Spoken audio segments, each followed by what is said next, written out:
শিক্ষান্ত পৰীক্ষা আৰু উচ্চতৰ মাধ্যমিকৰ পৰীক্ষাৰ ফলাফলক লৈ এটা ডাঙৰ খবৰ দিব বিচাৰিছো অহা 30 মেত মেট্ৰিকৰ ফলাফল আৰু 31 মেত উচ্চতৰ মাধ্যমিকৰ ফলাফল আৰু এই স্পষ্ট ইংগিত দিছে খোদ অসমৰ শিক্ষা মন্ত্ৰী গৰাকী এটা ডাঙৰ ঘোষণা ফলাফলক লৈ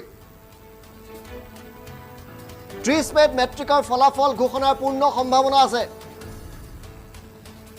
31 মেত উচ্চতৰ মাধ্যমিকৰ ফলাফল দিয়া হ'ব শিক্ষামন্ত্ৰী ৰনুজ পেগুৱে এই স্পষ্ট ইংগিত এই মুহূৰ্তত দিছে গতিকে যি সকল শিক্ষাৰ্থী আছিল পৰীক্ষাৰ্থী আছিল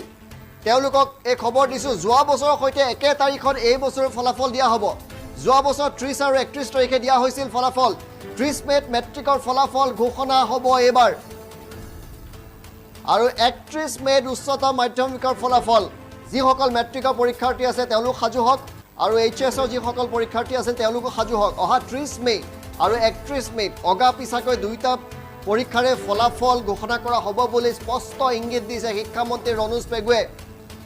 যোৱা বছৰ যিটো তাৰিখত দিছিল এই বছৰো একেটা তাৰিখতে পৰীক্ষাৰ ফলাফল দিয়া হ'ব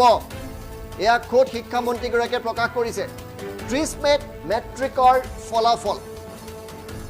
আৰু অহা 31 মেত উচ্চতৰ মাধ্যমিকৰ ফলাফল দিয়া হ'ব